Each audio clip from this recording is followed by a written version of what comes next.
You mentioned these directors, these incredible list of directors. Is that key to you, to working with the greats, as it were, you know, the ones that are here now that are making movies that they want to make, that aren't cookie cutter, you know, studio driven movies they might want to put you into for other reasons? Yeah, I think obviously it's the filmmaker's medium, and it doesn't have to be one of the great masters. You know, I'm about to work with David Robert Mitchell, who I believe in just as much as I believe in Martin Scorsese, in his vision, in his technique, in his skill, and I'm totally willing to give my heart and soul to him. So I think it's really, for me, important as an actor. I've learned that it's important for me to feel like I'm able to totally give myself, and I'm not holding anything back, and I'm not actually in control of what I'm doing on a set. I've been on a couple of sets where I've had to watch myself a bit closer. But my optimum playpen is when I get to go, okay, you know better than me, and I trust your eyes enough to be my eyes. So I'm going to be totally subjective and feel what's happening and have no idea what's going to happen from take to take, because I know that you're going to go, that was terrible, or that was good, keep that, exchange that, add a little pinch of this, and you know, it's vital to me to work with someone that I trust, really, simply, and someone whose taste I love, and someone who I really believe in as a filmmaker. What was the different experience on these two particular films? Was there a difference on the set, a difference in the style, and that what it brought out of you as an actor? With Marty, because he's been wanting to make this film, as you know, for a number of years, for decades. So it's been living inside of him for so long. So the best way I could describe making that film, it felt like one long prayer. And that was really led by Marty, because it was a prayer for him that he's been longing to make this film for so long. And it was a prayer every day on set, and it was a prayer in the edit room, and a prayer in the pre-production. It was just all one long prayer. And the film is one long prayer. And there's something mystical that I think happened on that set and is happening in that story and in that film. Having seen a couple of cuts now, I can attest to that, and there is something very mystical and magical happening within that story, and mysterious. And that was the feeling on set. There was something very sacred about the environment of that set. Maybe I experienced it more exquisitely because I was the vessel for the character in the center of the piece. And that character is incredibly isolated, or believes he's incredibly isolated. So all of my senses were incredibly keen and more awake than ever, in a strange way.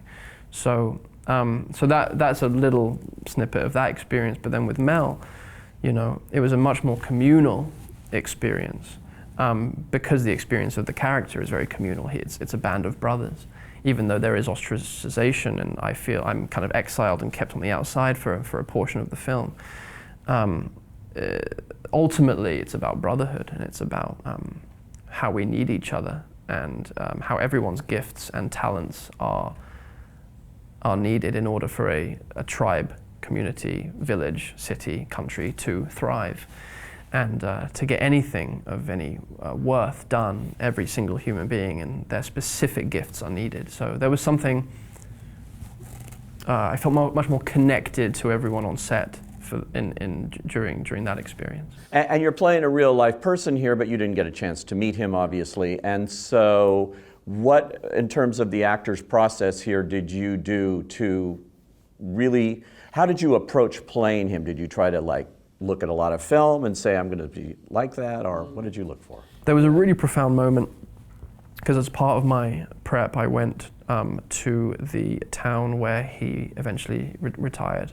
I went on to his property, which I had seen in the documentary and seen pictures of him with his wife and the lake that was on his property, and it was really amazing. I spent a couple of days there with the documentary filmmaker Terry Benedict, who made the movie, and I just walked around the property and stood where he stood and visited the grave of his wife and his own grave, and would come back and walk around the house and go into his shed where he did his woodwork. And there was something kind of mystical and magical that happened there. And I think it was at that point I'd done the majority of the research that I would do, which is all the books and the films and the footage. So suddenly it was like attempting to do some kind of invocation where you're kind of, you know, you're standing on that hallowed ground where he lived, where he was, where he dreamed, where he grieved, where he thought, and I found myself just kind of praying to him, really, and kind of asking him, fill me up with all the information that you want to give me, and tell me what to do, and I'll do it.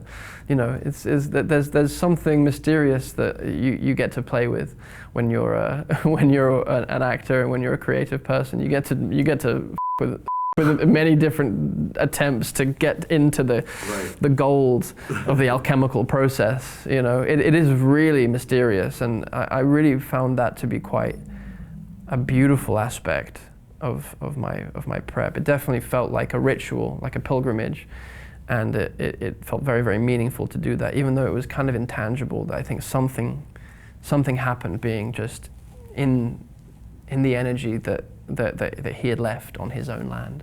Yeah, and you know, and just finally, you know, you are a student, I can tell, of film, classic film and things. And there was an era when the big studios were interested in doing dramas and all kinds of things that would appeal to actors. Now, they seem to be in the tentpole business. You obviously did a couple of Spider-Mans. That is a big part of what you get to do there. These movies you've been doing lately are passion projects that took years, decades in some cases, to bring to the screen. Even for Martin Scorsese, you know, he had to go and sell this to buyers on a boat in Cannes. I was there when he was trying to get people to finance this passion project.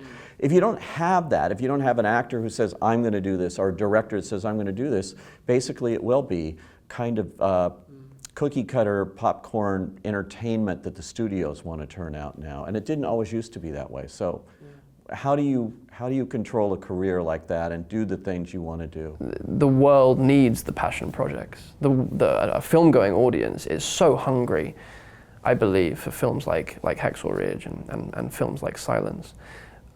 They want something deep. They want I'm including myself. We want a deep experience when we go to the movie theater or the theater or turn on the radio. We want something that's going to tell us who we are and that we're okay and that we can maybe do better, or that maybe we can rest a bit more and maybe we've done enough, whatever it is.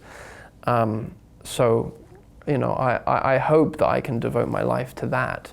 I hope that those opportunities, and they take fighting. You need to fight for them, evidently. Someone like Bill Mechanic, who's been trying to make this film for God knows how many years. Right. He's been, you know, it's so emotional to see him finally put it out there. And the same with Marty. You know, you see, there's one specific scene, I'm not going to tell you what it is, that Marty had imagined in his head for about 25 years. Wow. And how he was going to frame this particular thing. I remember just watching him by the monitor, like it was his own private moment, and he was so intensely, it makes me want to cry a little bit, he was so intensely focused on this image. And as I say, it was like a prayer. It was like watching someone in deep devotion. And the fact that deep devotion resulted in a piece of film that an audience is going to be given as a gift. I mean, that's profound storytelling and profound art making, as far as I'm concerned. That image of Marty with the image that he was looking at was just very stirring. So I hope I can devote my life in the same way that someone like Marty or Mel or Bill have devoted theirs.